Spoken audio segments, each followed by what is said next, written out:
Guys आज हम जो है सिंपल हार्मोनिक मोशन या ऑसिलेशन का पार्ट 1 पढ़ेंगे, ठीक है। इसके अंदर हम बेसिकली कोशिश करेंगे ज्यादातर टॉपिक की जो मेन जहां से मतलब जड़ है, रूट होती है ना किसी भी टॉपिक की, कि वहां से क्वेश्चन आना ही आना होता है या फिर उसके बिना क्वेश्चन पॉसिबल नहीं हो पाते हैं, तो उस तरीके की चीजें आज कवर करते हैं। तो सबसे पहले इसके रिवीजन के तौर पे इसको ब्रीफ जो है, सबसे पहले जो टॉपिक आता है वो आता है हार्मोनिक या पीरियोडिक मोशन इटसेल्फ।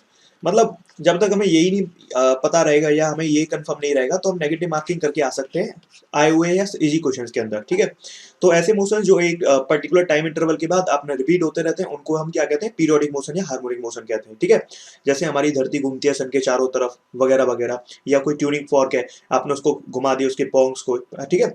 या फिर आपने क्या किया, कोई मतलब जैसे इस तरीके का एक इक्विलिब्रियम मतलब अनस्टेबल इक्विलिब्रियम था, मतलब कोई कार थी उसको ऐसे गिरा दिया फिर ऐसे ऐसे वो ऐसे ऐसा चैन टाइप का कर रहा है, ठीक है। या फिर हम फिलहाल तो हार्मोनिक और पीरियोडिक मोशन समझते हैं, ठीक है। तो इस तरीके के वो मोशन जो रिपीट करते हैं, नॉन पीरियोडिक मोशन ज्यादातर दुनिया के सारे मोशन मतलब जो एक टाइम इंटरवल के बाद रिपीट नहीं होते हैं, ठीक है। उनका कोई फिक्स नहीं है कि भाई रिपीट होंगे।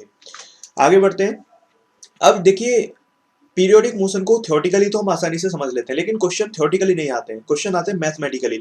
तो मैथमेटिकली हम पीरियोडिक मोशन को या तो साइन ओमेगा टी से रिप्रेजेंट करते हैं या फिर कॉस ओमेगा टी से रिप्रेजेंट करते हैं। साइन और cos they both are periodic, ठीक है। तो ये जो साइन है ना यहाँ पर, ये रिप्रेजेंट करता है इटसेल्फ पीरियोडिक मोशन को। ये जो टी है ना, ये मोशन को रिप्रेजेंट करता है, ठीक है। या फिर मुझे ऐसा कह देना चाहिए कि ये साइन जो है वो पीरियोडिक को रिप्रेजेंट करता है। अगर किसी को याद हो तो साइन का ग्राफ, किसी को याद हो तो साइन का जो ग्राफ होता था, अगर किसी ने पढ़ा है पहले, तो साइन का बहुत बार ग्राफ आता है, एसी वगैरह में भी आएगा इस तरीके का ग्राफ, ठीक है। तो ये हमारा साइन का ग्राफ है, ये रिपीट होता है, रिपीटिशन है। कॉस कॉस ओमेगा टी में ये जो कॉस है वो पीरियोडिक को रिप्रेजेंट करता है, जो टाइम है वो मोशन को रिप्रेजेंट करता है ना। तो यहां से हम देख सकते हैं कि आपका इसका भी ग्राफ ऐसा कुछ होता है, रिपीट करता हुआ नजर आता है ना। तो इस तरीके की चीजें होती हैं। तो साइन ओमेगा टी और cos omega T mathematical form है पीरियोडिक या हार्मोनिक मोशन की। अब जैसे कुछ एग्जांपल्स की बात करें, जैसे पहला एग्जांपल हमने लिखा x is equal to 3 sin 50 pi T. तो ये क्या है, पीरियोडिक मोशन है, नॉन पीरियोडिक मोशन है, व्हाट इज दिस एक्चुअली। तो अगर आप यहाँ पर देखें तो this is the sine, sine is periodic and T is motion, तो ये आपकी पीरियोडिक मोशन है। दूसरे एग्जांपल की बात करें, 3e की पावर 30 पाई टी, क्या ये पीरियोडिक मोशन है, क्या ये मोशन है। तो अगर मैं इसको बताऊं तो यहाँ पे टाइम आया हुआ है, टाइम आया हुआ है तो ये मोशन तो है, बट लेकिन नॉन पीरियोडिक वाली रही होगी, ठीक है।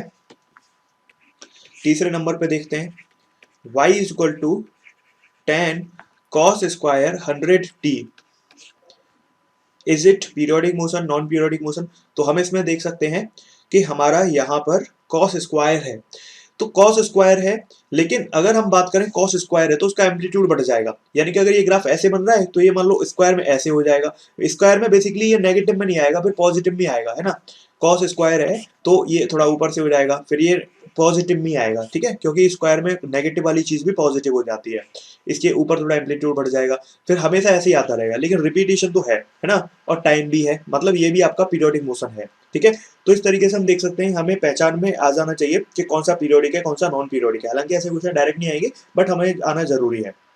अब जैसे हम एक उदाहरण और कर लेते हैं, एम्स में ऐसे क्वेश्चन पूछे जा सकते हैं, कोई शक नहीं है, ठीक है।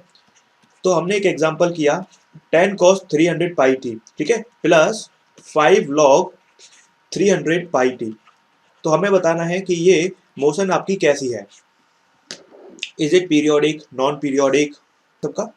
देखो अगर हम यहाँ पर देखें तो ये वाली जो चीज है ये तो पीरियोडिक मोशन है, लेकिन ये लॉग आ गया, लॉग रिपीटिशन नहीं है, ठीक है। तो ये तो खाली मैथमेटिकल फंक्शंस हैं, तो यहाँ पर ये नॉन पीरियोडिक हो गया।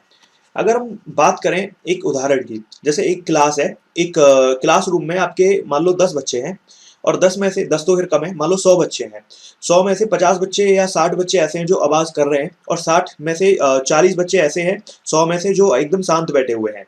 तो हम क्लास को क्या कहेंगे, शोर करती हुई क्लास कहेंगे या फिर शांत क्लास कहेंगे। तो डेफिनेटली शोर करती हुई क्लास कहेंगे, इसीलिए उस एग्जांपल से हम समझ सकते हैं कि अगर इसमें नॉन पीरियोडिक मोशन का थोड़ा सा भी फैक्टर आ गया तो हम इस पूरी कोई नॉन पीरियोडिक मोशन कह देंगे, ठीक है। तो ये ओवरऑल इक्वेशन आपकी नॉन पीरियोडिक मोशन हो गई, मोशन है क्योंकि टाइम आ रहा है, टाइम नहीं होता तो मोशन भी नहीं होती, ठीक है। आगे बढ़ते हैं। आगे हम देखते हैं अगले टाइप की चीज जो है वाइब्रेटरी या ऑसिलेटरी। ठीक है,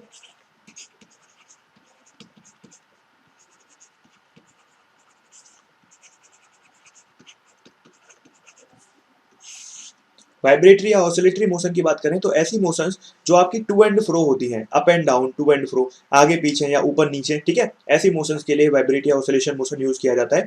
यहाँ पर ना एक रीस्टोरिंग फोर्स का होना जरूरी है। तो ये एक असर्शन है, रीजन का क्वेश्चन बन सकता है। तो वाइब्रेटरी और मतलब आपका ऑसिलेटरी मोशन और पीरियोडिक मोशन में अंतर यही है कि यहाँ पर एक रीस्टोरिंग फोर्स होता है। ठीक है, यहाँ पर रीस्टोरिंग फोर्स इज मस्ट, लेकिन उस वाले में मस्ट नहीं था। ठीक है, और यहाँ पर एक और चीज होती है जो होती है मीन पोजीशन। यहाँ पर मीन पोजीशन होना भी मस्ट है, बहुत जरूरी है मीन पोजीशन होना। ठीक है, तो ये भी चीज हमें समझनी होगी। अब यहाँ पर अगर हम आगे देखें तो यहाँ पर सर्कुलर मोशन का एग्जांपल हमें पूछा जा सकता है। क्या सर्कुलर मोशन एक पीरियोडिक मोशन है? तो डेफिनेटली है, क्योंकि वो रिपीट हो रही है। बट लेकिन ये ऑसिलेटरी मोशन नहीं है, क्योंकि यहाँ पर ना तो एक रीस्टोरिंग फोर्स है और ना ही कोई मीन पोजीशन है। तो ये आपकी मतलब ये आपकी नॉन ऑसिलेटरी मोशन है, ऑसिलेटरी मोशन नहीं है, केवल पीरियोडिक मोशन है। तो ये दोनों अंतर हमें समझ में आने चाहिए। काफी बेसिक क्वेश्चन यहाँ से बन सकता है। आगे बढ़ते हैं। अब यहाँ पर रीस्टोरिंग फोर्स हमने जान लिया, हालांकि वैसे मैं बता देता हूँ ये माइनस साइन क्यों आया, रीस्टोरिंग की वजह से। ठीक है, अगर ये ध्यान रखना एन की वैल्यू आपकी हमेशा 0 से 1 ही होगी। सबसे सिंपल केस में एन की वैल्यू 1 होगी, उसके बाद बढ़ती जा सकती है। तो सबसे सिंपल जो केस होता है ना, जहां पर हम एन की वैल्यू 1 लेते हैं, इसको ही कहते हैं हम एसएचएम, सिंपल हार्मोनिक मोशन। अभी तक सारे ऑसिलेशंस थे, ये ऑसिलेशंस के लिए था। लेकिन जब एक्स की वैल्यू एन की वैल्यू को 1 रख देते हैं, तो यहाँ पर जो रीस्टोरिंग जब सबसे सिंपलेस्ट फॉर्म में आ जाती है, तो उसको हम एसएचएम कह देते हैं। ठीक है, simple harmonic motion, harmonic motion का सिंपलेस्ट वाला टाइप। ठीक है, तो कौन सा? जब एन की वैल्यू हमने 1 रख दी है। तो यहां से हम देख सकते हैं कि जो फोर्स है हमारा क्या आ जाएगा, directly proportional to minus X. हम कह सकते हैं F equal to minus K X, है ना। अब ये सब बातें हमें पता होनी चाहिए कि भाई के आपका यहाँ पर एक कांस्टेंट है, बस हमने मैथमेटिकली उसको कांस्टेंट को हटा दिया है। ठीक है, तो ये चीजें हमें मुझे बतानी थी। अब आगे बढ़ते हैं। अब यहाँ पर ऐसा क्वेश्चन करेंगे जो आपसे पूछा जा सकता है। ठीक है, किसी भी एग्जाम में भी, कोई इसमें कोई बड़ी बात नहीं है। -10x+3। ठीक है, ये हमारा पहला। दूसरा, f is equal to -10x⁻² + 3x। ठीक है, next, f is equal to -10x² + 3x divided by x। Next, f is equal to 10x - 7। Question ये है कि चारों में से आपको ये बताना है कि इनमें से कौन सा एसएचएम होगा, कौन सा एसएचएम नहीं होगा। ठीक है, तो आई होप आप लोग एक बार ट्राई करें जरूर इसको, एसएचएम कौन सा होगा, कौन सा नहीं होगा। तो यहाँ पर अगर हम देखें तो देखो पहला वाला तो आपका होगा, है ना, क्योंकि आपका ये f directly proportional to -x है। ठीक है, उसकी पावर 1 है। पहला वाला तो होगा ही डेफिनेटली। दूसरा वाला होगा क्या एसएचएम? नहीं होगा, क्योंकि हम देख सकते हैं पावर 2 है आपकी, है ना। अब यहाँ पर इसको काट दोगे तो आपकी उतनी ही पावर बचेगी, यानी कि पहला वाला बन जाएगा, फिर ये हो जाएगा। चौथा वाला है क्या? नहीं है, क्योंकि माइनस आना जरूरी है रीस्टोरिंग फोर्स के लिए। तो ये भी नहीं होगा। तो सिर्फ कौन सा होगा हमारा? पहला और तीसरा। ठीक है, तो इस तरीके से हम देख सकते हैं कि हमारा यहाँ पर। आगे बढ़ते हैं, अगला एग्जाम्पल देखते हैं। ठीक है, नेक्स्ट एग्जाम्पल है हमारा। देखो, एक तो तरीका हमने देख लिया एसएचएम। एसएचएम को पहचानने के कई तरीके हो सकते हैं। ठीक है, देखो सबसे पहला जो तरीका हमने सीखा, वो तरीका सीखा कि एफ डायरेक्टली प्रोपोर्शनल टू ऐसा कुछ होना चाहिए तो एसएचएम होगा। दूसरा तरीका देखेंगे, अगर पूरी इक्वेशन में केवल एक ही फ्रीक्वेंसी है, मान लो दो है और वो दोनों एक ही के बराबर है या केवल एक ही है, तो आपका एसएचएम होगा। तीसरा, एक्स बहुत छोटा होगा तो भी एसएचएम होगा, मतलब ये आपका जो डिस्प्लेसमेंट है बहुत ही छोटा हो तो भी एसएचएम होता है। ठीक है, तो अब हम दूसरे का एग्जांपल देखते हैं। दूसरे केस के एग्जांपल देखो, मतलब अभी हमने पहले के तो देख लिए, ये वाले, है ना। तो इसके ऊपर क्वेश्चन आ गया तो हम कर ही लेंगे। दूसरे वाले को कैसे पहचाने के, इक्वेशन को देखे कि मतलब हमें देखते ही समझ में आ जाना चाहिए कि वो एसएचएम है या नहीं है। तो जैसे क्वेश्चंस की बात करें तो पहला क्वेश्चन है x equal to 10 sin 300 pi t.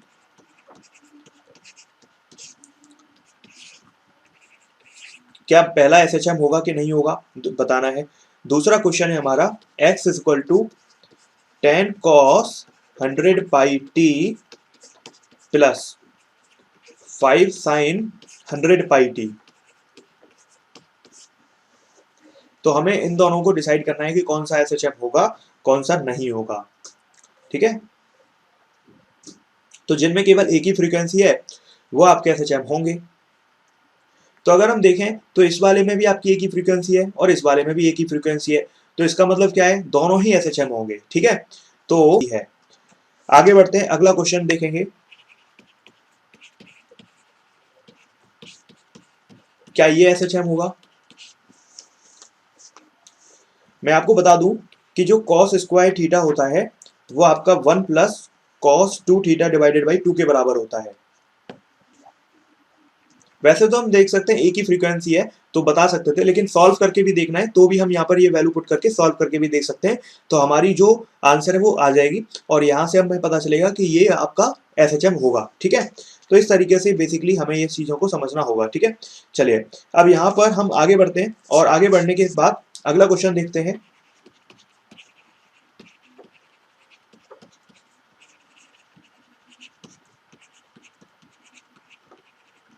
क्या ये एसएचएम होगा?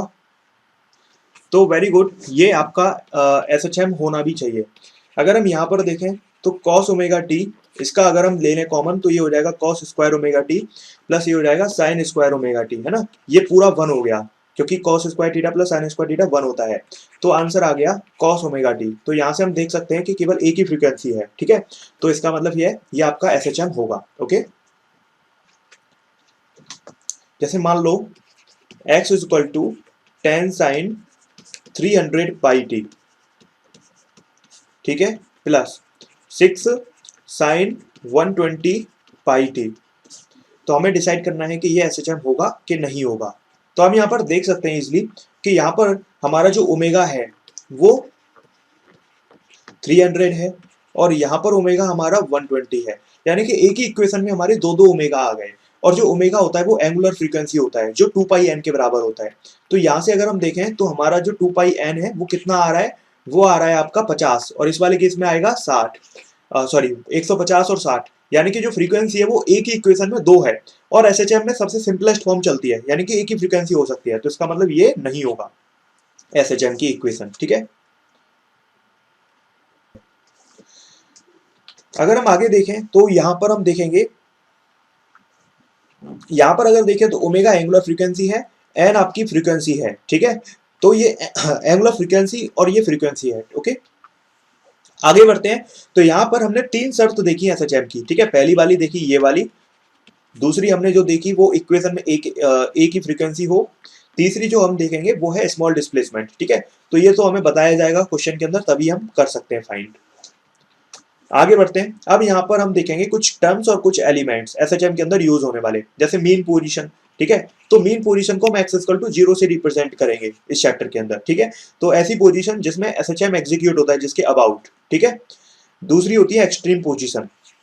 एक्सट्रीम पोजीशन वो होती है जो मैक्सिमम एम्पलीट्यूड की पोजीशन होती है। मान लो यहाँ से एसएचएम स्टार्ट हुआ, यहाँ से पार्टिकल जहां पर जाकर रुकेगा वो आपकी एक्सट्रीम पोजीशन होगी। ठीक है, इतनी दूरी आपकी एक्सट्रीम पोजीशन कहलाएगी। फिर ये वापस आएगा, फिर ये इधर जाएगा, फिर इधर से वापस आएगा, मतलब ऐसे गया, फिर वापस आया, फिर दूसरी साइड गया, फिर ऐसे आ गया। ठीक है,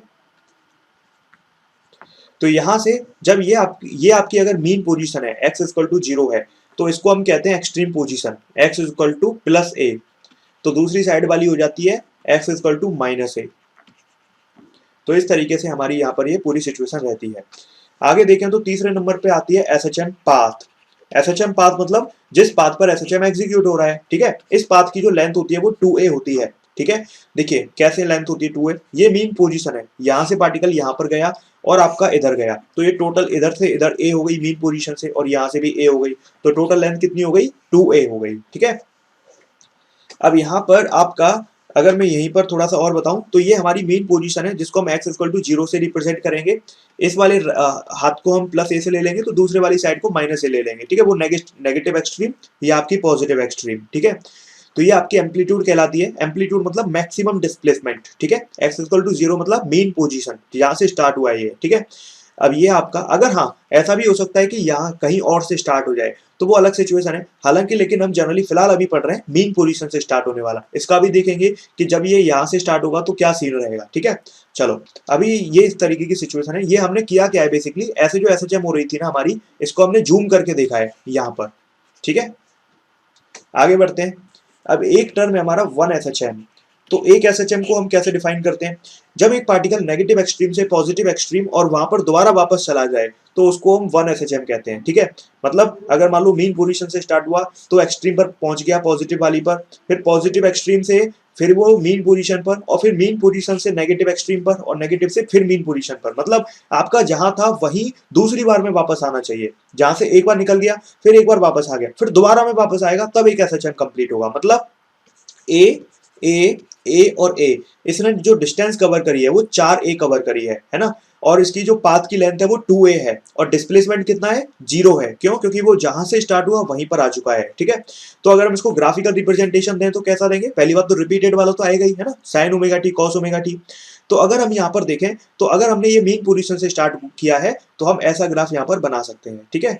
जहां पर ये हमारी पॉजिटिव एक्सट्रीम का एम्पलीट्यूड हो गया तो ये हमारी नेगेटिव एक्सट्रीम का एम्पलीट्यूड हो गया, ठीक है। अगर हम यहाँ पर देखें तो जो पाथ लेंथ है वो a इतनी हो गई और a इतनी हो गई, तो पाथ लेंथ हमारी एसएचएम पाथ लेंथ 2a है, जबकि हमारी जो डिस्टेंस है वो 4a है, 1 2 3 4, और जो डिस्प्लेसमेंट है वो 0 है।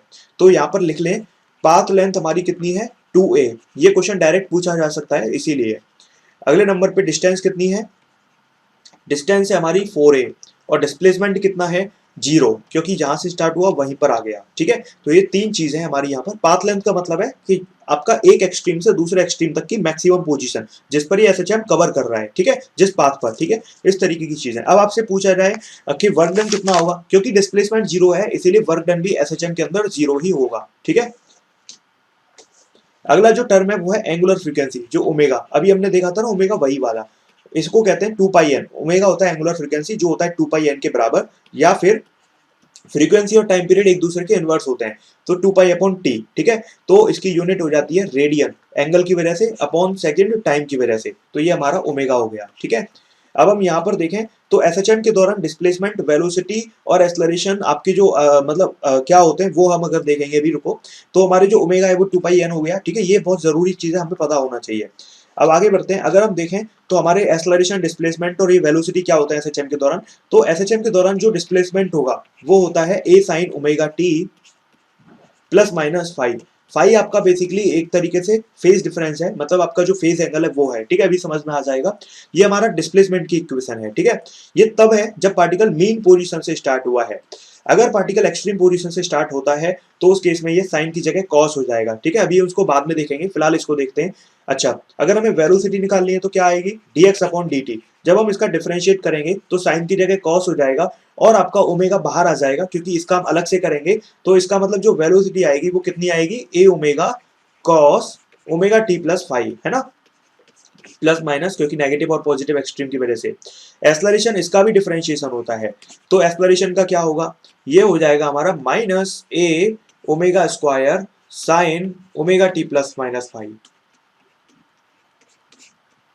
इस तरीके से हो गया डिस्प्लेसमेंट, वेलोसिटी और एक्सेलरेशन, ठीक है। अगर हम आगे देखें तो ये हमारा हो गया। अब यहाँ पर हम देखें मैक्सिमम डिस्प्लेसमेंट कितना हो सकता है, तो ये हो सकता है प्लस माइनस a, ठीक है। मैक्सिमम वेलोसिटी कितनी हो सकती है,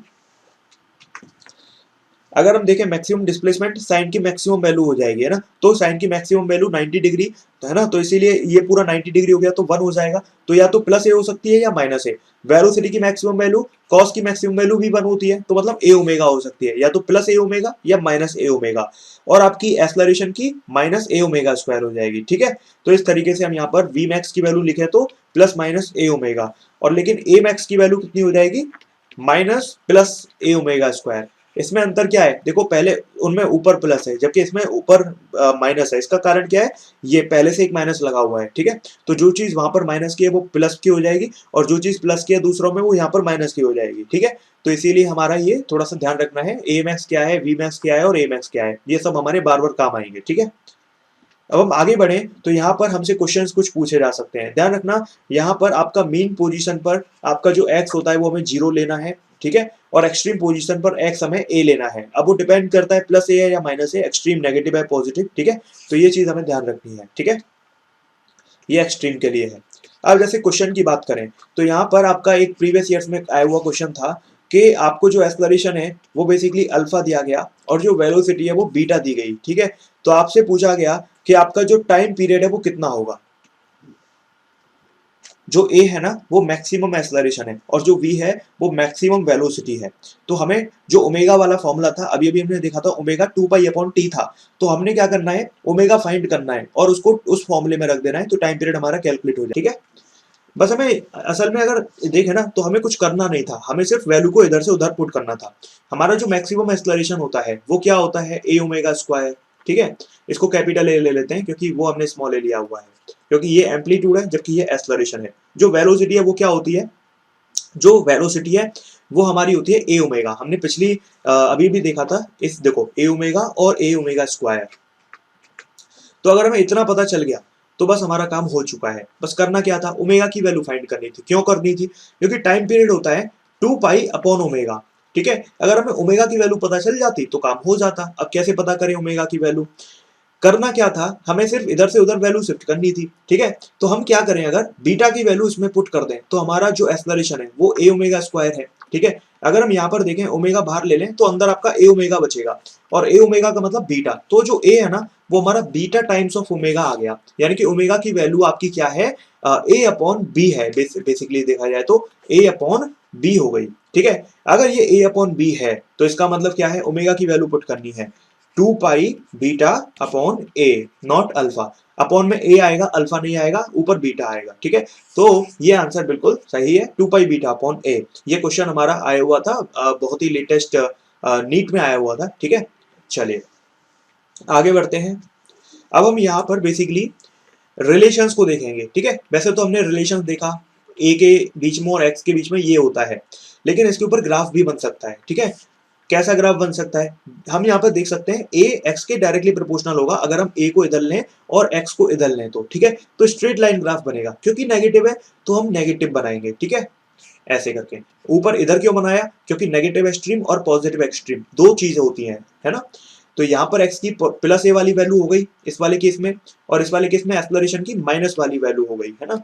जबकि इस वाले केस में ये माइनस ए वाली वैल्यू हो गई, तो इधर एक्सेलरेशन की पॉजिटिव वाली वैल्यू हो गई। तो इस तरीके का एक ग्राफ भी यहाँ पर बन सकता है, मतलब ऐसे करके पार्टिकल जा रहा है, आ रहा है, जा रहा है, आ रहा है। ठीक है, तो ये ग्राफ जो है आपको डायरेक्ट पूछा जा सकता है। तो ए और एक्स के बीच में एक सीधा सा रिलेशन आया, लेकिन पर्पस सिर्फ ये नहीं था, इसके आगे था।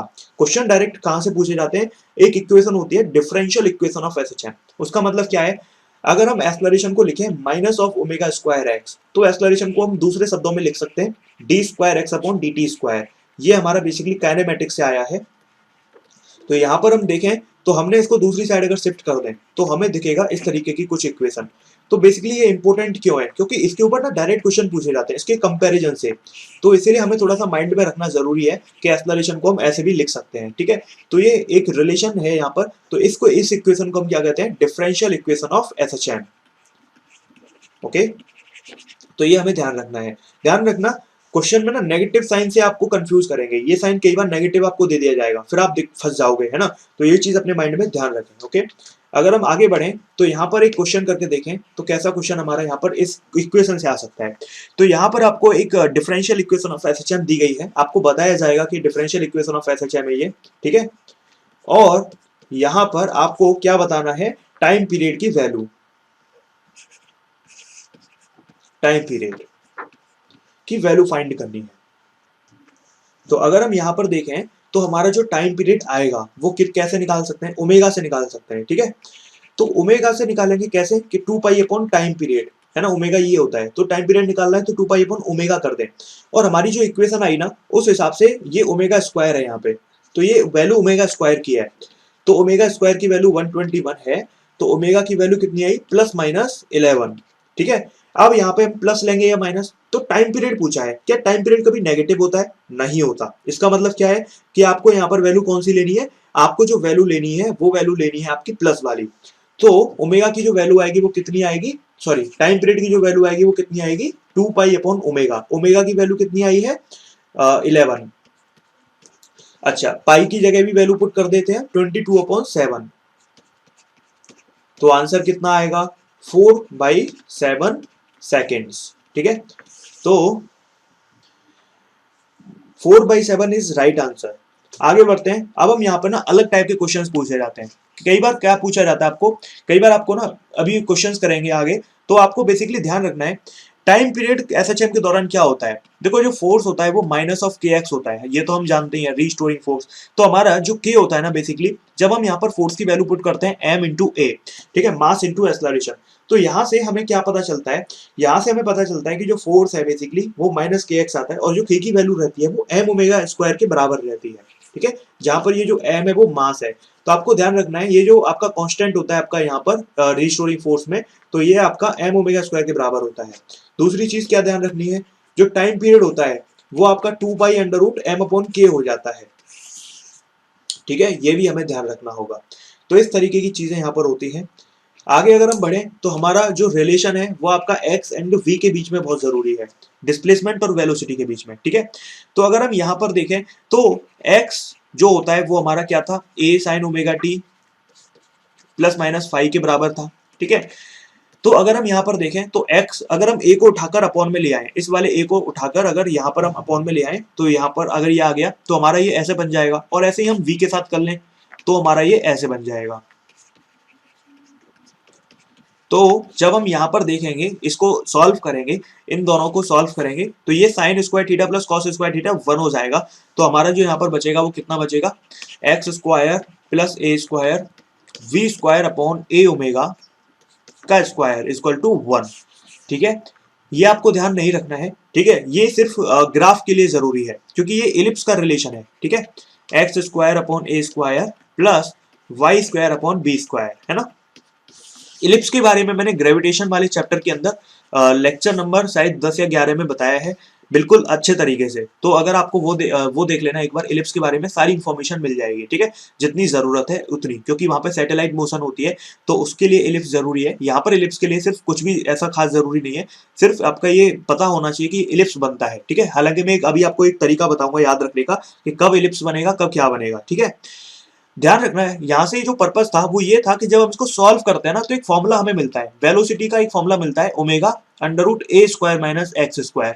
ये काफी काम आने वाला फॉर्मूला है, तो ये हमें थोड़ा सा ध्यान रखना पड़ेगा, ठीक है। इसके डायरेक्ट क्वेश्चन हमारे काम आते हैं, या फिर बेसिकली कई बार बहुत आसानी से इससे हम क्वेश्चन को निपटा ले जाते हैं अगर हमें सिर्फ वेलोसिटी की जरूरत पड़ रही है क्वेश्चन के अंदर, ठीक है। डायरेक्ट तो ऑब्वियसली बात है आने वाले है नहीं क्वेश्चन इस फॉर्मूले के ऊपर, बट डायरेक्ट आ भी गया तो अच्छी बात है, नहीं भी आया तो इसका इनडायरेक्ट यूज काफी आएगा, ठीक है। तो ये हमें ध्यान रखना है। अब यहाँ पर ये जो ग्राफ है वो कैसा बनेगा, अगर हम यहाँ पर देखें, अगर हम एक साइड में ले लें वेलोसिटी और दूसरी साइड में ले लें डिस्प्लेसमेंट, तो हमारा जो इलिप्स है वो कैसा बनेगा, इस तरीके से, ठीक है। अब यहाँ पर एक होती है सेमी मेजर एक्सिस, एक होती है सेमी माइनर एक्सिस, दो फोकस होते हैं इलिप्स के अंदर, इलिप्स की इक्वेशन होती है। तो ये सारी चीजें आपको उस ग्रेविटेशन के लेक्चर नंबर 11 या 10 में बता दी गई है, तो वहां पर आप देख लेंगे। आगे बढ़ते हैं तो यहाँ पर, हाँ, अब मैं आपको कुछ चीजें बताऊंगा यहाँ पर। बेसिकली आपको ध्यान रखना है कि जब भी फिजिक्स में, चलो अभी मैं पहले क्वेश्चन कराता हूँ फिर मैं बताऊंगा उसको, क्योंकि अगला टॉपिक भी बताना है उसके बाद बताएंगे। तो यहाँ पर बेसिकली आपको एक क्वेश्चन पूछा गया था इसी के इलिप्स के ऊपर, तो ये जो इक्वेशन बताई है ना, इसी में आपको दो केस पूछे गए थे, तो उनको आपको बस एडजस्ट करना था इधर उधर, ठीक है। तो आपका जो आंसर था वो वहां पर आया था। अभी हम यहाँ पर आगे बढ़ते हैं और कुछ चीजें देखते हैं, ठीक है, फिर उसके बाद हम क्वेश्चन करेंगे। तो यहाँ पर बेसिकली एक नॉर्मल सा पहले क्वेश्चन कर लेते हैं। आपको यहाँ पर एक ग्राफ दिया गया है एक्स और वेलोसिटी के बीच में। एक्स क्या है, displacement, v for velocity of SHM, ठीक है। और ये आपका एसएचएम से रिलेटेड ग्राफ है, ये बाई क्या था आपको बताया जाएगा, ठीक है। तभी तो आप पता लगाओगे कि यहाँ पे एसएचएम के कॉन्सेप्ट लगाने हैं। Determine the amplitude and time period of oscillation, आपको बताना है जो ग्राफ हमें दिया गया है, ये वाला ग्राफ हमें दिया गया है, तो इसके बेसिस पे आपको डिसाइड करना है amplitude and time period of oscillation, ठीक है। अब यहाँ पर आपको बताया गया है ये एक्स इधर साइड में है और यहाँ पर इसकी वैल्यू बताई गई है मैक्सिमम वाली 3,0। अब ऑब्वियसली बात है वाई कोऑर्डिनेट यहाँ पर 0 ही है, और अगर और ये वाली जो वैल्यू है वो 0,300 आपको बताई गई है। अब ये जो ग्राफ मैंने बताया था, इस ग्राफ में मुझे यही समझाना था कि देखो ये वेलोसिटी की मैक्सिमम वैल्यू होगी, और मैक्सिमम वैल्यू कितनी होती है वेलोसिटी की, ए ओमेगा। तो यहाँ पर एक्स की वैल्यू तो 0 है, देखो ये 0 वाली पोजीशन पर है, लेकिन जो आपकी वाई एक्सिस पर है वो मैक्सिमम वैल्यू है, और वो कितनी हो जाएगी, वेलोसिटी की मैक्सिमम वैल्यू जो ए ओमेगा होती है। जबकि यहाँ पर कितनी होगी, यहाँ पर होगी a,0, क्योंकि यहाँ पर वाई 0 है लेकिन एक्स कोऑर्डिनेट आपका पूरा मैक्सिमम है ए, तो यहाँ पर ये माइनस में आ जाएगा, और यहाँ पर ये 0, -a ओमेगा आ जाएगा, है ना। तो इसको यूज करते हुए इस क्वेश्चन को हमें हैंडल करना है। अगर हम यहाँ पर देखें तो अगर हमें यहाँ पर वैल्यू दिख रही होगी, ये वैल्यू मैक्सिमम वेलोसिटी है, वेलोसिटी की जो ए ओमेगा होती है। ए की वैल्यू कितनी है, ए की वैल्यू 3 है, हम यहाँ से देख सकते हैं, तो ए की वैल्यू हमारी 3 आ गई। तो ए ओमेगा कितना हो जाएगा हमारा 300 के बराबर, तो ओमेगा कितना हो जाएगा हमारा 100 के बराबर, ओमेगा आ गया 100 रेडियन पर सेकेंड। हमें निकालना क्या था, टाइम पीरियड। टाइम पीरियड होता है 2 पाई बाई ओमेगा, यानी कि 2 पाई अपॉन 100। तो आंसर कितना आएगा, पाई अपॉन 50 सेकेंड्स। तो जो आंसर है वो आएगा पाई अपॉन 50 सेकेंड। ओके, तो इस तरीके से हमें यहाँ पे चीजों को ध्यान रखना है। ये वाला जो ग्राफ था वो किसके बीच में था, एक्स और वेलोसिटी के बीच में। अगर यही ग्राफ वेलोसिटी और एक्सेलरेशन के बीच में होता तो फिर आपका आंसर बदल जाते। ठीक है, अब यहां पर मैं आपको क्या बताने जा रहा हूं, देखो आपको ध्यान रखना है, पूरी फिजिक्स में जब भी एक फंक्शन साइन में होगा और दूसरा फंक्शन कॉस में होगा, तो जो आपका ग्राफ बनेगा वो एलिप्स ही बनेगा। ठीक है, एक फंक्शन साइन में हो, एक फंक्शन कॉस में हो। जैसे हम यहाँ पर देखें, जो x होता है, देखो यहाँ पर देखें तो x जो होता है ना वो a साइन में होता है, और जो वेलोसिटी है वो कॉस में होती है। यानी कि एक फंक्शन साइन में है, एक कॉस में है, तो इलिप्स बना। एक फंक्शन साइन में है, दूसरा कॉस में, तो इलिप्स बनता है। अगर दोनों ही साइन में है तो लीनियर, दोनों ही कॉस में तो भी लीनियर। ठीक है, तो ये हमारा एक मंत्र है, आपको ध्यान रखना है डायरेक्टली। तो आपको कभी कंफ्यूजन हो जाए कि कौन सा ग्राफ बनेगा, तो साइन और कॉस, अगर एक साइन है दूसरा कॉस है, तो हमेशा इलिप्स बनेगा। अब आपको पूछा जाए, मान लो कि वेलोसिटी एंड एक्सेलरेशन के बीच में कैसा बनेगा, सर्कुलर सर्कुलर ग्राफ बनेगा, इलिप्स बनेगा, स्ट्रेट लाइन बनेगी, पैराबोला बनेगा, हाइपरबोला बनेगा, क्या बनेगा वेलोसिटी और एक्सेलरेशन में, तो इलिप्स बनेगा। क्यों, क्योंकि वेलोसिटी कैसी है, वेलोसिटी में कॉस आ रहा है, और एक्सेलरेशन में क्या आता है, फिर साइन आता है। तो एक फंक्शन कॉस है, दूसरा साइन है, तो एसएचएम के अंदर जो वेलोसिटी और एक्सेलरेशन होगा उसका ग्राफ हमेशा इलिप्स में ही आएगा। तो यहाँ पर भी हमारा, अगर इधर हम वेलोसिटी ले लें, इधर एक्सेलरेशन ले लें, तो ग्राफ ऐसा ही आएगा। अब ये सेमी मेजर एक्सिस और सेमी माइनर एक्सिस के ऊपर डिपेंड करता है कि कौन सी बड़ी है, ऐसे आएगा या फिर ऐसे आ सकता है। ठीक है, तो इसकी ज्यादा हमें जरूरत नहीं पड़ेगी। ठीक है, क्योंकि हमें ऐसे क्वेश्चन नहीं पूछे जाएंगे। अगर ओमेगा की वैल्यू 1 है, जो हमारा यहाँ पे फॉर्मूला था, देखो ये वाला, अगर यहाँ पर ओमेगा की वैल्यू 1 हो जाए तो इसका मतलब क्या है, अगर ओमेगा की वैल्यू 1 हो भी जाए तो इसका सीधा सा मतलब ये है कि आपको यहाँ पे सर्कल बन जाएगा फिर, क्योंकि देखो दोनों चीज सेम हो जाएंगी। ठीक है, वेलोसिटी एंड एक्सेलरेशन के साइन बेशक अलग है, लेकिन हम यहाँ पर जो साइन है वो यहाँ पर वैल्यू, एक्सेलरेशन की वैल्यू फिर कितनी रखेंगे, जैसे वहां पर हमने प्लस ए ओमेगा रखा था, तो हम यहाँ पर जहां पर माइनस आएगा वहां प्लस रखेंगे, और जहां पर माइनस था, जैसे हमने यहाँ पर प्लस था तो यहाँ माइनस रख देंगे, और यहाँ माइनस था तो यहाँ प्लस रख देंगे। ठीक है, बस इतना सा फर्क आ जाएगा। ओके, आगे बढ़ते हैं, और उसके बाद हम यहाँ पर अगले टॉपिक पे आते हैं, जो होता है फेज। ठीक है, फेज बेसिकली एक जुगाड़ है। ठीक है, ये क्या है, जुगाड़ है। क्या, किस चीज का जुगाड़ है, ये बेसिकली जो हमारी स्केलर क्वांटिटीज होती हैं उनको वेक्टर की तरह ट्रीट करने का जुगाड़ है। ये फेज आपका कई चैप्टर में काम आता है, जैसे आपका 11th में एसएचएम के अंदर, वेव मोशन के अंदर, 12th में अल्टरनेटिंग करंट के अंदर, वेव ऑप्टिक्स के अंदर। ठीक है, तो इन 4-5 टॉपिक के अंदर ये बहुत काम आता है। तो इसीलिए फेज हमें अच्छे से समझना चाहिए। अगर फेज का ढंग से समझना है तो वेव ऑप्टिक्स के जो पहले 3 लेक्चर हैं उनको देख लेना, तो उसमें मैंने बहुत अच्छे से फेज को समझाया है, फेजर को। ठीक है, तो बेसिकली अभी एसएचएम के अंदर अगर हम देखें तो इस समय हमारा क्या काम आएगा, यहाँ पर बेसिकली इस समय तो बस हमें ये समझना है यहाँ पर कि आपका जैसे जो फेज होता है उसमें हम साइन थीटा को अगर इधर बेस लेकर चलें तो कॉस थीटा हमारा इधर हो जाएगा। ठीक है, और फिर माइनस साइन थीटा इधर हो जाएगा, और माइनस कॉस थीटा हमारा इधर हो जाएगा। ठीक है, तो आपसे पूछा जाए, जैसे आपने एक्स जो हमारा डिस्प्लेसमेंट है और वेलोसिटी, इन दोनों को रिप्रेजेंट किया फेज पर, तो अगर एक्स को हम रिप्रेजेंट करने चले हैं तो एक्स का जो एम्पलीट्यूड है वो होता है ए साइन ओमेगा टी, तो इसका एम्पलीट्यूड होता है ए, और साइन ओमेगा टी को हम बेस लेकर चल रहे हैं तो ए हमने इधर रिप्रेजेंट कर दिया। वेलोसिटी होती है a omega cos omega T, तो इसका मतलब आपका जो कॉस है वो किधर आती है, इधर, तो ए ओमेगा हमारी इधर आएगी। तो हम देख सकते हैं कि जो वेलोसिटी और जो डिस्प्लेसमेंट है उनके बीच में कितना फेज डिफरेंस है, पाई अपॉन 2 का। ऐसे ही जो एक्सेलरेशन होता है वो होता है minus a omega square sine omega t, मतलब माइनस साइन ओमेगा टी वाली साइड, मतलब ये। तो हम यहां से देख सकते हैं, कंक्लूजन निकाल सकते हैं, जो वेलोसिटी होती है वो एक्स से लीड करती है पाई अपॉन 2 से। ठीक है, पाई अपॉन 2 रेडियन। जो एक्सेलरेशन होता है वो एक्स से कितना लीड करता है, पूरे पाई से। देखो एक्स इधर है जबकि एक्सेलरेशन इधर है, पूरे 180 से लीड कर रहा है।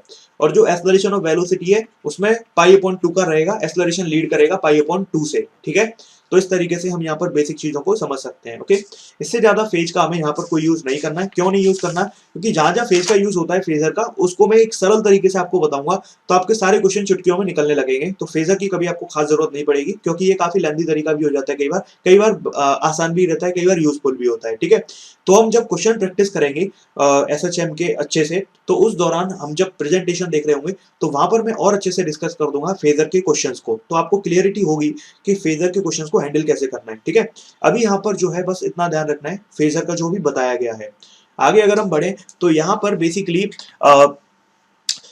बेसिकली क्वेश्चंस अगर हम आगे अभी करेंगे थोड़े से, ठीक है, तो उसके बाद अगर हम देखें तो उसके बाद जैसे क्वेश्चन अगर हम नॉर्मल से करें कि f is to minus K x square है, ठीक है, ये आपकी SHM की कंडीशन दी गई है, तो आपको k के बारे में कमेंट करना है। ठीक है, k क्या होगा आपका, ठीक है, तो आपको बताना है k की वैल्यू यहाँ पर क्या होगी अगर आपको यहाँ पर f is to minus K x square दिया गया है। ठीक है, ऑप्शन जैसे पहला ऑप्शन है यहाँ पर k की वैल्यू x होगी, दूसरा ऑप्शन है 1/x होगी, ठीक है, तीसरा ऑप्शन है आपका 1/√x होगी, और चौथा ऑप्शन है आपका एक्स स्क्वायर होगी।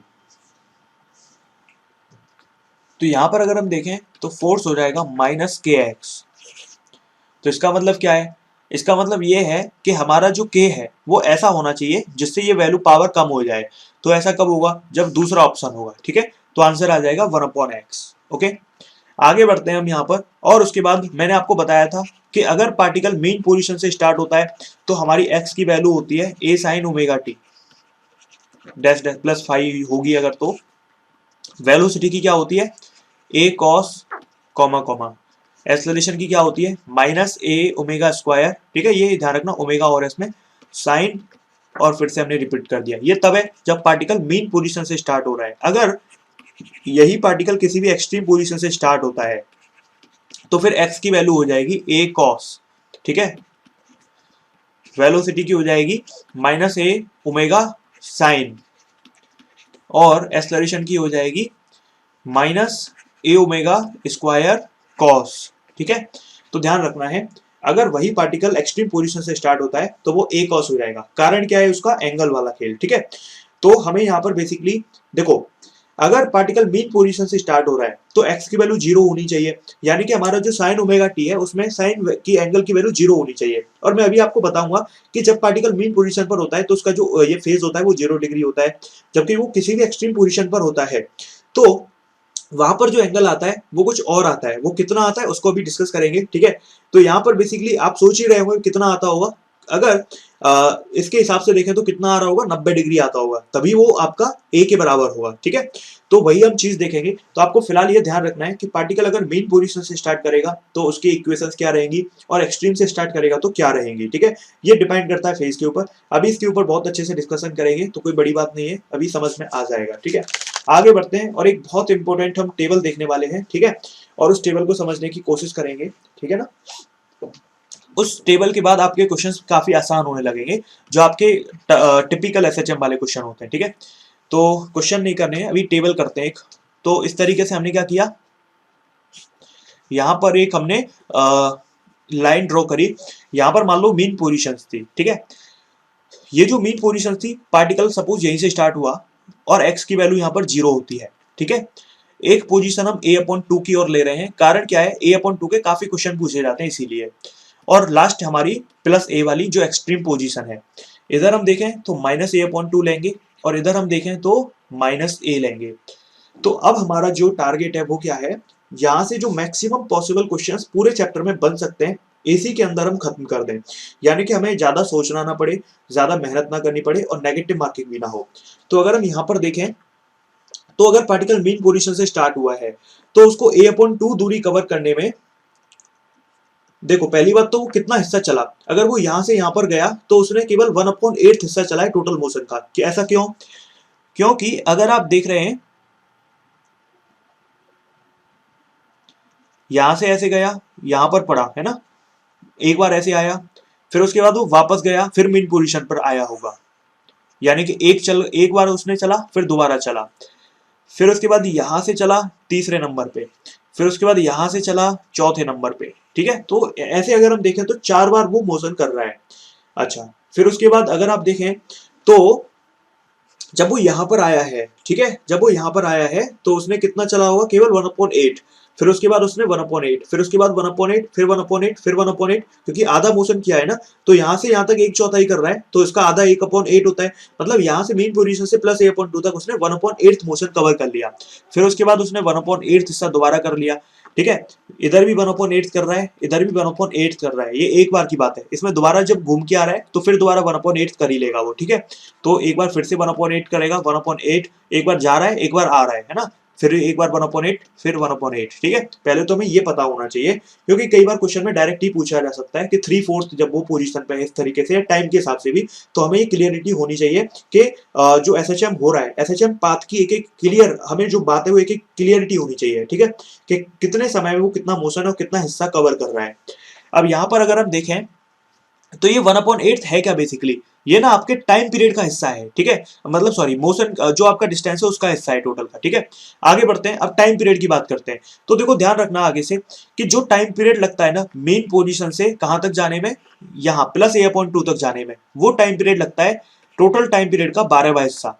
और यहां से जो लगता है वो लगता है t/6, ठीक है। अब आप सोचो कि यहाँ पर ऐसा कम क्यों लग रहा है, यहाँ पर ज्यादा क्यों लग रहा है, क्योंकि जो मेन पोजीशन होती है वहां पर पार्टिकल की वेलोसिटी मैक्सिमम होती है, ठीक है। क्योंकि अभी अभी हमने देखा x की वैल्यू 0 होती है और v की वैल्यू a ओमेगा होती है मेन पोजीशन के अंदर, ठीक है। तो इसका मतलब क्या है, सीधी सी बात कि मेन पोजीशन पर अगर वेलोसिटी मैक्सिमम है तो दूरी कवर करने में हमें कम टाइम लगेगा, तो t/12 टाइम लगा। जबकि इधर भी देखें तो भी उतना ही रहेगा, t/12, और इधर भी देखें तो t/6 ही रहेगा। तो हमारे आधे क्वेश्चन तो इसी से सॉल्व हो गए, ठीक है। अभी देखेंगे कैसे। अब उसके बाद आगे देखेंगे, जब मेन पोजीशन से अगर हम बात करें तो यहां से आपका जब वो यहां तक आया तो उसको फेज कितना कवर करना पड़ा।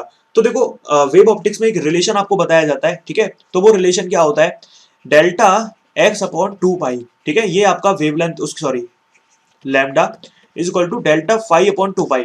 तो ये बेसिकली रिलेशन होता है हमारा, और डेल्टा t/t, ये तीनों को लिंक करने का एक रिलेशन है जो हम यहाँ पर भी पढ़ रहे हैं, वेव मोशन में भी देख लेंगे, और आपका जो है वेव ऑप्टिक्स में तो ये बताया जाता है इंटरफेरेंस के दौरान, ठीक है। तो डेल्टा x/लैम्डा, डेल्टा फाई/2 पाई, डेल्टा t/t, तो ये टाइम पीरियड और आपका इसको रिलेट कर देता है। अगर आपको ये पता है डेल्टा फाई तो आप टाइम पीरियड निकाल सकते हो, अगर आपको डेल्टा टी पता है और टोटल टाइम पता है तो आप फेज एंगल निकाल सकते हो। तो अगर आप वैल्यू t/12 रखोगे इधर डेल्टा टी में, तो आपका जो आंसर आएगा वो कितना आएगा, आपका जो आंसर आएगा वो पाई/6 आएगा। और इधर कितना आएगा, पाई/3, और इधर कितना आएगा, पाई/6, और इधर भी पाई/3। तो अगर आप देखें पाई/6 का मतलब होता है 30 डिग्री, इसका मतलब होता है 60 डिग्री, ठीक है। तो यहां से हमें क्या क्या सीखने को मिल रहा है, अगर पार्टिकल को टाइम कम लग रहा है तो इसका मतलब उसको एंगल भी, फेज भी कम लग रहा है, ठीक है। टाइम ज्यादा लग रहा है तो फेज भी ज्यादा लग रहा है, और टोटल देखो कितना हो गया, 30 और 60 90, ठीक है। तो यहां से हम देख भी सकते हैं कि टोटल 90 डिग्री का एंगल हो गया है, ओके। तो यहां से जो सारी बातें थी वो यहाँ कवर हुई। अब ये तो आपकी थ्योरेटिकल चीज हो गई, अभी हम खूब सारे क्वेश्चंस की प्रैक्टिस करते हैं तो उससे आपको जो एसएचएम के बेसिक जो क्वेश्चंस होते हैं वो सारे कवर हो जाएंगे। फिर उसके बाद जो टफ क्वेश्चंस होते हैं उसमें भी आपका जो माइंड है वो चलने लगेगा। स्टार्ट करते हैं क्वेश्चंस की प्रैक्टिस, ठीक है। इसी टेबल से आपके बहुत सारे क्वेश्चन सॉल्व हो सकते हैं, ठीक है। तो अगर हम देखें यहाँ पर पहला क्वेश्चन कि किस तरीके का क्वेश्चन यहाँ पर हो सकता है, तो पहला क्वेश्चन है, एक पार्टिकल है वो एसएचएम एग्जीक्यूट करता है x is equal to a sin omega t, ठीक है। और उसे उसको टाइम t1 लगता है जब वो x इज इक्वल टू 0 से x is equal to a/2 तक चलता है, और उसे टाइम t2 लगता है जब वो x is equal to a/2 से x is equal to a तक जाता है। तो आपको बताना है T1 और T2 का रेशियो क्या होगा, ठीक है।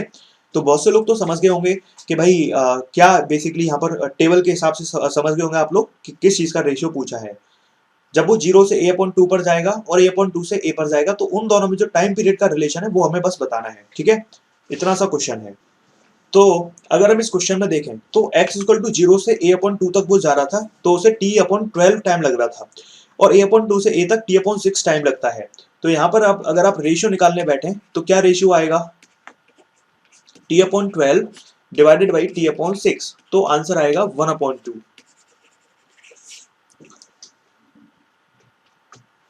अब हम आगे का अगला क्वेश्चन करते हैं, the phase difference between the displacement and acceleration of particle executing in SHM. तो ये बड़ा सिंपल सा क्वेश्चन पूछा गया था, डिस्प्लेसमेंट और एक्सेलरेशन के बीच में फेज डिफरेंस, पार्टिकल अगर एसएचएम एग्जीक्यूट कर रहा है तो।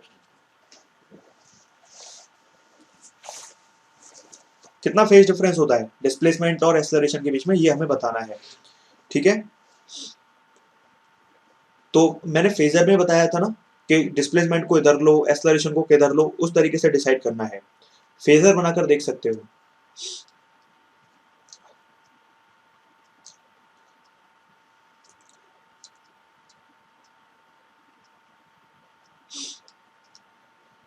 तो आंसर आपका कितना आएगा, पाई, क्योंकि हमें याद हो, अगर नहीं है याद तो देख लेते हैं। इधर हमने x लिया था, तो इधर हमने एक्सेलरेशन लिया था, तो इनके बीच में कितना आया था, पाई आया था। ठीक है, तो फेज डिफरेंस होता है डिस्प्लेसमेंट और एक्सेलरेशन के बीच में पाई। ठीक है, 180 डिग्री। आगे बढ़ते हैं, और उसके बाद अगर हम देखें तो अगला क्वेश्चन है हमारा कि एक एसएचएम है, ठीक है, और उस एसएचएम का बेसिकली जो टाइम पीरियड है वो 6 सेकंड है। मतलब एसएचएम को जो टाइम पीरियड लगता है पूरा एसएचएम का वो 6 सेकंड है। तो time taken for traversing a distance of half the amplitude from mean position आपसे पूछा गया है। मतलब मीन पोजीशन से आधा डिस्टेंस कवर करने में, सॉरी हाफ एम्पलीट्यूड कवर करने में उसे कितना टाइम लगेगा, यहाँ पर है।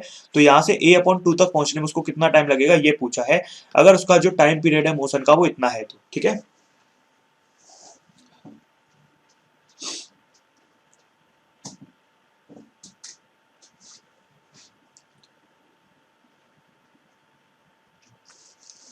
तो अगर हम यहाँ पर देखें तो x इक्वल टू 0 से x, अगर हमारी टेबल देखें तो हमें कुछ भी उल्टा सीधा करने की जरूरत ही नहीं है। तो हम यहाँ पर अगर देखें तो हमारा जो मेन पोजीशन से a/2 तक पार्टिकल अगर जा रहा है तो उसका टाइम t/12 लग रहा था। तो ये टेबल है ना, ये काफी ज्यादा इंटरेस्टिंग है। ठीक है, इसका स्क्रीनशॉट ले लो, इसको लिख लो बहुत अच्छे से, बहुत ज्यादा इंपॉर्टेंट है। ठीक है, मतलब एसएचएम के ज्यादातर क्वेश्चन तो आप इसी से निपटा सकते हो, कुछ भी मतलब तब तक लोग इक्वेशन बनाने में टाइम वेस्ट करेंगे तब तक आपका आंसर आ जाएगा। ये ऐसी कंडीशन है इसमें। ठीक है, अगर आप देखो इस क्वेश्चन को अगर हम करने बैठे तो हमें इक्वेशन बनानी पड़ेगी। ठीक है, कैसे बनानी पड़ेगी, पहले हमें x equal to a sin omega t में x की वैल्यू a/2 रखनी पड़ेगी, फिर वहां से हमें वैल्यू पता चलेगी ओमेगा साइन ओमेगा टी की, फिर वहां से हम t की वैल्यू लेकर आएंगे। लेकिन इतना सब क्यों करें, हमें अब टेबल याद है तो हमें पता है 0 से a/2 जाने पर t/12 टाइम लगता है। तो टोटल टाइम 6 है अपॉन 12, आंसर 0.5 सेकेंड या फिर 1/2 सेकेंड, एक ही बात है। आगे बढ़ते हैं और फिर उसके बाद हम नेक्स्ट क्वेश्चन देखते हैं। अगला क्वेश्चन है हमारा, time taken by a particle in SHM for maximum displacement. आपको बताना है मैक्सिमम डिस्प्लेसमेंट करने के लिए उसको कितना टाइम पीरियड लगेगा। ठीक है, ये डायरेक्ट आए हुए क्वेश्चन है पेपर के अंदर, तो ऐसा नहीं है कि ये सब नहीं आए हुए। क्वेश्चन ये है कि उसको पूरा मैक्सिमम डिस्प्लेसमेंट कवर करने के लिए कितना टाइम पीरियड लगेगा, ये पूछा गया है। तो यहां पर मैक्सिमम डिस्प्लेसमेंट की अगर हम बात करें तो x इक्वल टू 0 पर वो पार्टिकल था, और मैक्सिमम डिस्प्लेसमेंट कितना हो सकता है एम्पलीट्यूड के लिए, है ना, मैक्सिमम a तक जा सकता है। तो कितना टाइम कवर करेगा, अगर a/2 तक t/12 कवर कर रहा था तो a/2 से a तक t/6 कवर कर रहा था, तो आंसर कितना आ जाएगा, दोनों को जोड़ देंगे तो कितना आएगा t/4। ठीक है, लेकिन अगर इसी क्वेश्चन को हम करने बैठ जाएं इक्वेशन से तो कितना टाइम लगेगा, काफी ज्यादा लग जाएगा, गलती भी हो सकती है। क्योंकि आप सोचो आपको क्या करना पड़ेगा, x equal to a sine omega t use करना पड़ेगा। तो x की जगह a रखोगे, फिर a equal to a sine omega t में a से a कटा तो साइन ओमेगा टी की वैल्यू 1 आएगी, फिर वहां से t की वैल्यू निकाल कर लाओगे, तो काफी ज्यादा लेंथी और बेकार तरीका हो जाएगा। आगे बढ़ते हैं, अगला क्वेश्चन देखते हैं। ठीक है, नेक्स्ट क्वेश्चन बेसिकली यहाँ पर है कि the amplitude of a particle in SHM is 5 centimetre. Okay, amplitude जो है वो 5 सेंटीमीटर है, उसका जो टाइम पीरियड है पार्टिकल का वो पाई सेकेंड्स है। At a displacement of 3 centimetre from its main position the velocity in centimetre पर सेकेंड विल बी।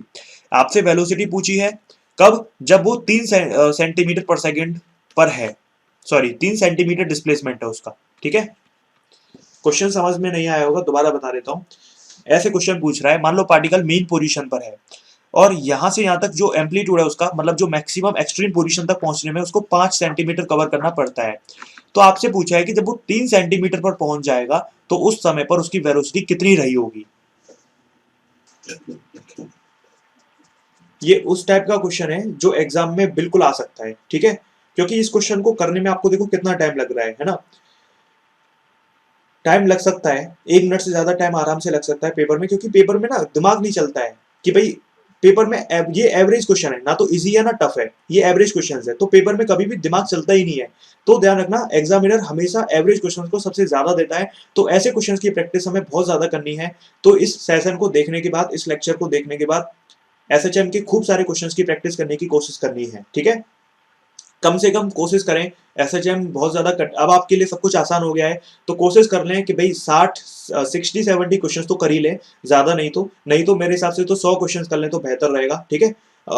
आए हुए क्वेश्चंस को कर लें, प्रीवियस ईयर्स के, जेईई मेंस के, नीट के, एम्स के, और साथ में अपने जो है जो भी किताब फॉलो करते हो सब में एक जैसे होते हैं, तो उसके लाइन से 100 क्वेश्चंस को कर लें, ठीक है, बेहतर रहेगा।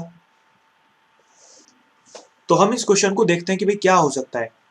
इस क्वेश्चन को दो तरीके से किया जा सकता है। पहला तरीका क्या है? पहला तरीका है स्मार्ट तरीका, अगर सीधे किसी को फॉर्मूला याद है तो वैल्यू पुट करके आ जाओ और हो जाएगा, ठीक है। तो ए की वैल्यू है 5, ओमेगा की वैल्यू 2 पाई अपॉन टाइम, मतलब पाई से पाई कट गया, तो देखो ओमेगा होता है ना 2 पाई अपॉन टी, टी की वैल्यू देखो, एग्जामिनर कितना चालाक है, उसने पहले ही आपकी पाई दी है, तो कितना आसान क्वेश्चन हो गया। दो बचा सिर्फ, 2 का स्क्वायर 4 होता है, एक्स की वैल्यू 3 है ना। तो इस तरीके से कितना आसान हो गया, मतलब यहां पर अगर आप देखें तो यहां पर देखो क्वेश्चन को अगर हम यहां पर देखें तो कितना आसानी से हम इसको कर पा रहे हैं, ठीक है। तो ये चीज हमें ध्यान रखनी है, ओके। तो यहां पर हम इसको सॉल्व करेंगे तो omega square minus x square, omega की वैल्यू होती है 2 pi upon time period, time period pi second है, पाई से पाई गया तो 4 आ गया, एक्स की वैल्यू 3 सेंटीमीटर है, ठीक है। तो यहां से हम इसको देखेंगे तो ये कितना हो जाएगा, ये हो जाएगा आपका 5 और √5 हो जाएगा। √5 की वैल्यू अगर आप देखें तो मतलब बेसिकली इस तरीके से कर सकते हो, तो अप्रोक्सीमेशन आप आंसर निकाल के आ सकते हो, ठीक है। तो √5 की वैल्यू जो है वो बेसिकली कहीं ना कहीं आपकी लाई करेगी 2 से 3 के बीच में, ठीक है। तो आपका जो आंसर है वो आप अप्रोक्सीमेशन से लगा के आ सकते हो। दूसरा तरीका क्या है, सिंपल सा इक्वेशन वाला, ठीक है, वो भी सिंपल ही है, ठीक है। तो x इक्वल टू हम क्या कर सकते हैं, a sin omega t use कर लें। हमें पूछा क्या है, वेलोसिटी पूछी है। वेलोसिटी पता करने के लिए क्या करना है, a omega cos omega t use कर सकते हो, ठीक है।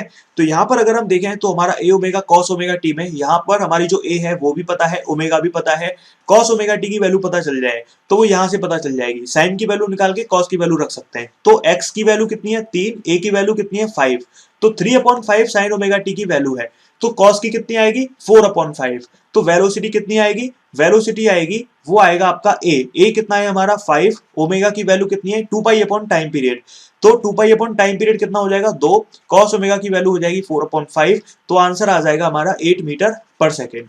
हम इस तरीके से भी यहां पर आसानी से इसको कर सकते हैं, ठीक है।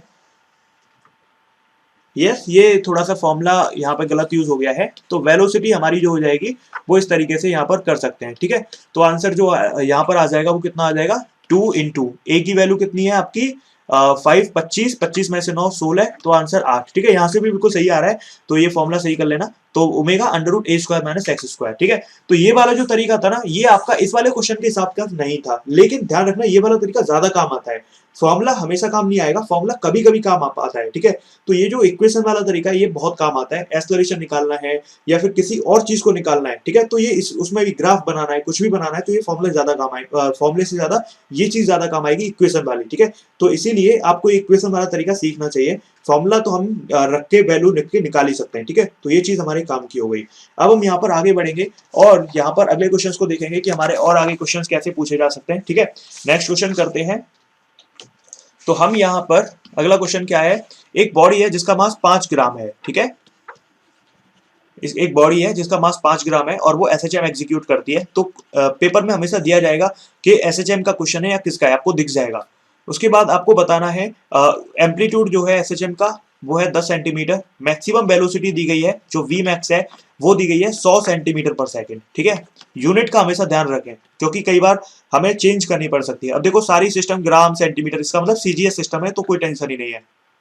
आपको बताना है कि कितना मीन पोजीशन से कितना डिस्टेंस पर वेलोसिटी आपकी 50 सेंटीमीटर पर सेकंड हो जाएगी।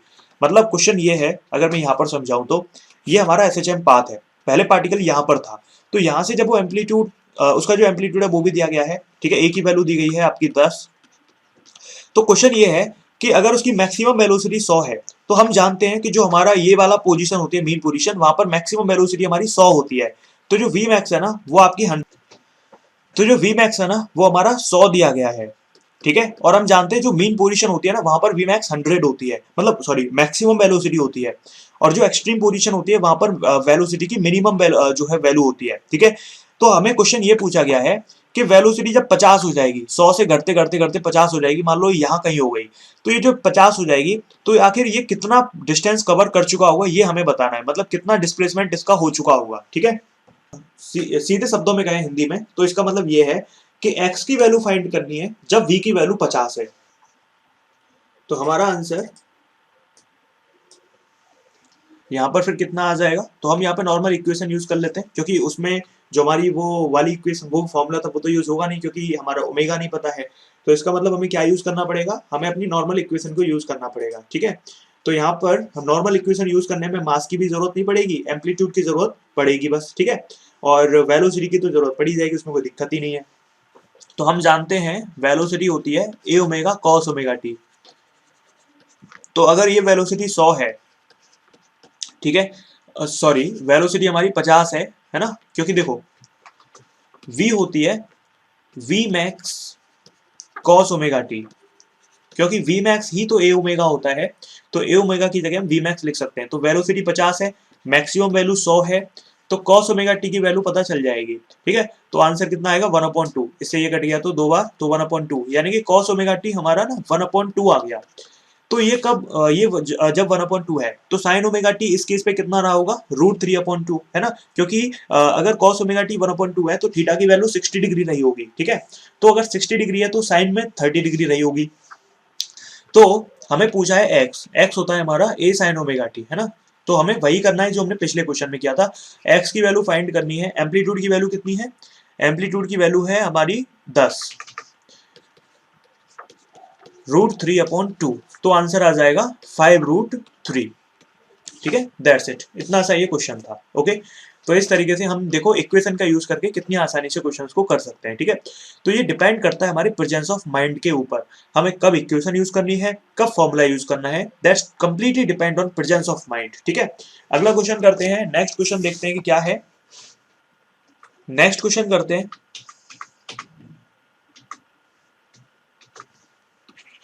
अगला क्वेश्चन है आपका। नेक्स्ट क्वेश्चन में देखो, क्वेश्चन ये है कि एक पार्टिकल है एसएचएम करता है, ठीक है, और उसका टाइम पीरियड टी है, ठीक है। आपको टाइम टेकन बताना है 3/8 ऑसिलेशन पर। 3/8 ऑसिलेशन में टाइम पीरियड उसका क्या होगा।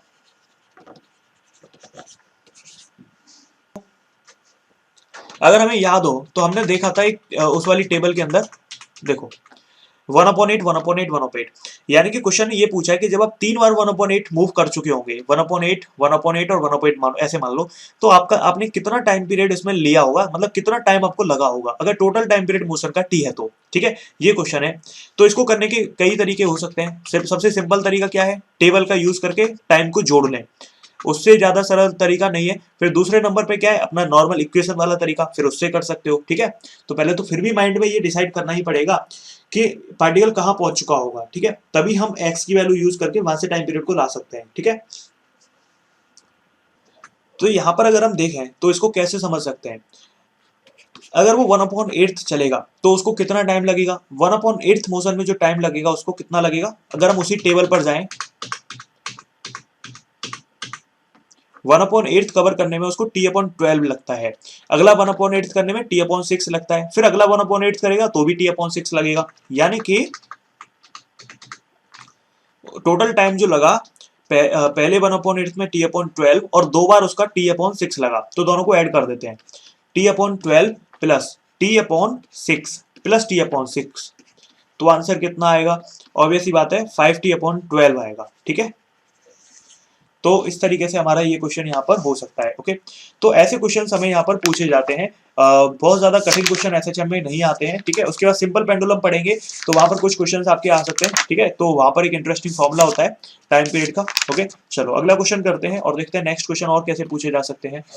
जो नेक्स्ट क्वेश्चन यहाँ पर पूछा जा सकता है वो पूछा जा सकता है आपका, ठीक है, अलग टाइप से।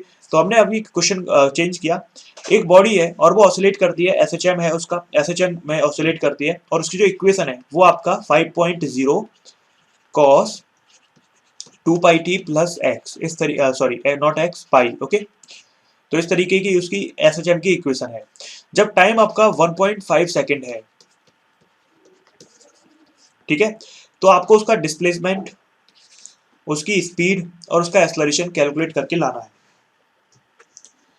अगर हम यहाँ पर देखें तो एक्सलरेशन, अगर हम यहाँ पर देखें तो टाइम की वैल्यू सबसे पहले अगर हम यहाँ पर रखेंगे तो 2 पाई इंटू 1.5 की जगह यहाँ पर 1.5 प्लस पाई, तो ये टोटल वैल्यू 4 पाई हो जाएगी, और ये हो जाएगी कॉस 4 पाई, है ना। और कॉस 4 पाई का मतलब क्या होता है 1, इसका मतलब क्या है 5 का 1 में मल्टीप्लाई करोगे तो 5 मीटर आ जाएगा। वेलोसिटी, वेलोसिटी कैसे निकालें, वेलोसिटी में ना कॉस की जगह पर क्या आ जाएगा साइन, ठीक है। लेकिन दिक्कत कहाँ आएगी, दिक्कत ये आएगी, देखो पहली बात तो साइन आ जाएगा, साइन आ जाएगा तो साइन में 4 पाई जो होता है वो जीरो होता है, तो हमें कुछ करना ही नहीं था, ये तो सीधे जीरो लिख देते। अच्छा एस्लरेशन, एस्लरेशन में फिर से कॉस आ जाएगा, इसका मतलब हमें सॉल्व करना पड़ेगा। तो एस्लरेशन में आ जाएगा minus, sorry plus, sorry minus ही रहेगा लेकिन ए ओमेगा स्क्वायर, ठीक है। तो यहां पर आपका जो है ए की वैल्यू आपकी कितनी है 5, ओमेगा की वैल्यू कितनी है 2 पाई, तो 2 पाई का स्क्वायर मतलब 4 पाई का स्क्वायर, ठीक है। और फिर उसके बाद कॉस और अंदर तो आपका 4 पाई, तो ये तो 1, तो आंसर आ जाएगा माइनस के 20 पाई स्क्वायर, ठीक है। तो हमारा ये एक्स आ गया, वी आ गया और एक्सलरेशन आ चुका है, ठीक है। तो इस तरीके से हम यहाँ पर देख सकते हैं कि कैसे क्वेश्चंस एसएचएम में पूछे जाते हैं। अब जो नेक्स्ट टॉपिक है वो एनर्जी होता है, ठीक है, और उससे अगला टॉपिक सिंपल पेंडुलम होता है। बाकी आपके सारे टॉपिक हमने कवर कर लिए हैं, ठीक है। तो हमारा जो एसएचएम पार्ट 2 होगा उसके अंदर हम किनको देखेंगे, एनर्जी और हमारा क्या सिंपल पेंडुलम, ठीक है। चलिए मिलते हैं अगली क्लास में, तब तक आप जो है खूब सारे क्वेश्चंस की प्रैक्टिस करिएगा। अब इनके बाद आप सारे क्वेश्चंस लगा सकते हो, कोई आपको दिक्कत नहीं आएगी, ठीक है। चलिए thank you, have a nice day और नाइट।